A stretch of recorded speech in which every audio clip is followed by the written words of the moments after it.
Hello everyone, welcome back to my channel. दोस्तों, आज मैं इस वीडियो में आप सभी को एम्बेसडर, राजदूत और हाई कमिश्नर उच्च आयुक्त के बारे में बताना चाहती हूँ। प्लीज़ आप सभी इस वीडियो को लास्ट तक देखिएगा। Let's start. सबसे पहले हम बात करते हैं एम्बेसडर, राजदूत। हर देश का अपना एक राजदूत होता है और इनका कार्य दूसरे देश में अपने देश की बात को पहुंचाना और उस देश की बात को अपने देश तक लाना है। उन्हें हम राजदूत कहते हैं।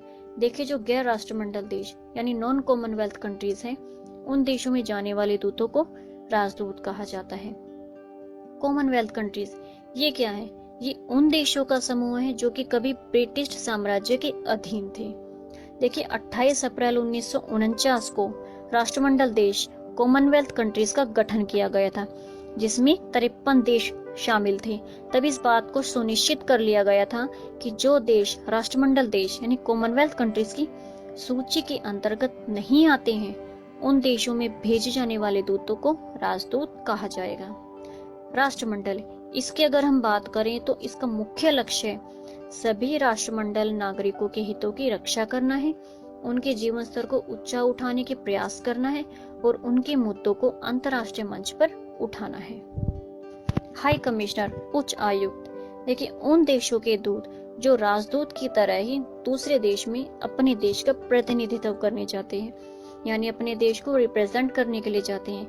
लेकिन जिन भी देशों में ये जाते हैं वो राष्ट्रमंडल देश यानी कॉमनवेल्थ कंट्रीज की सूची में आते हैं, तो ऐसे दूतों को उच्च आयुक्त यानी हाई कमिश्नर कहते हैं। और 29 नवंबर 2009 को रवांडा बेस में शामिल हुआ, जिसके बाद से राष्ट्रमंडल देशों की संख्या 54 हो गई है। कॉमनवेल्थ कंट्री, राष्ट्रमंडल देश, देखिए राष्ट्रमंडल देशों में 54 देश आते हैं और ये वो देश हैं जो कभी न कभी ब्रिटेन साम्राज्य के अंदर थे। तो इन देशों में जाने वाले दूत उच्च आयुक्त होते हैं और इनके अलावा जिन भी देशों में दूत जाते हैं, मतलब गैर राष्ट्रमंडल देशों में, उन्हें राजदूत कहते हैं।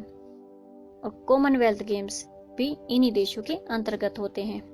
कॉमनवेल्थ गेम्स, देखिए इनकी अगर हम बात करें तो यह एक अंतर्राष्ट्रीय बहुखेल प्रतियोगिता है और इसमें राष्ट्रमंडल देशों के एथलीट्स शामिल होते हैं और इनका आयोजन पहली बार 1930 में हुआ था और तब से यह हर 4 साल में आयोजित होते हैं। 21वें राष्ट्रमंडल खेलों का आयोजन 2018 में ऑस्ट्रेलिया के गोल्ड कोस्ट सिटी में हुआ था और अब 2022 के राष्ट्रमंडल खेल इंग्लैंड के बर्मिंघम शहर में 27 जुलाई से शुरू होंगे। 54 कॉमनवेल्थ कंट्रीज, देखिए जो ब्लू कलर में है ये वो कंट्रीज है जो कॉमनवेल्थ नेशंस के अंतर्गत आती हैं, जैसे इंडिया, यूएस हुआ, ऑस्ट्रेलिया और साउथ अफ्रीका के कुछ देश बाकी, ठीक है। और बाकी जो हैं वो नॉन कॉमनवेल्थ कंट्रीज हैं, जैसे रशिया, चाइना। ओके। राजदूत और उच्च आयुक्त के कार्य, देखिए राजदूत और उच्च आयुक्त इन दोनों के नाम अलग अलग होते हैं, इनके ऑफिसेज भी अलग अलग होते हैं, लेकिन इन दोनों के कार्य समान होते हैं। देखिए इनका कार्य दोनों देशों के बीच के आपसी संबंधों को सुधारना है और यह देखना है कि दोनों देशों के सारे कार्य शांतिपूर्वक तरीके से हो रहे हैं या नहीं हो रहे हैं। और ये दोनों देशों के बीच यदि कोई व्यापार यानी ट्रेड हो रहा है तो उसमें ये मीडिएटर का कार्य भी करते हैं। साथ ही इनका कार्य वहां बसे अपने देश के नागरिकों की देखरेख करना है और उनका ध्यान भी रखना है, जैसे कि वो वहाँ ठीक है या नहीं है, या उनको सारे अधिकार मिल रहे हैं या नहीं मिल रहे हैं। उच्च आयुक्त और राजदूत में क्या अंतर है? देखिए इसमें मैं आपको उच्च आयुक्त और राजदूत में क्या क्या डिफरेंस है उसके बारे में बताऊंगी। वे दूत जो राष्ट्रमंडल देशों में अपने देश के प्रतिनिधित्व के लिए जाते हैं, यानी अपने देश को रिप्रेजेंट करने के लिए जाते हैं, उन्हें उच्च आयुक्त कहते हैं। जबकि वे दूत जो अपने देश के प्रतिनिधित्व के लिए गैर राष्ट्रमंडल देशों में जाते हैं, उन्हें हम राजदूत कहते हैं। उच्च आयुक्त हाई कमिश्नर के ऑफिस को हाई कमीशन कहते हैं और राजदूत एम्बेसडर के ऑफिस को एम्बेसी कहते हैं।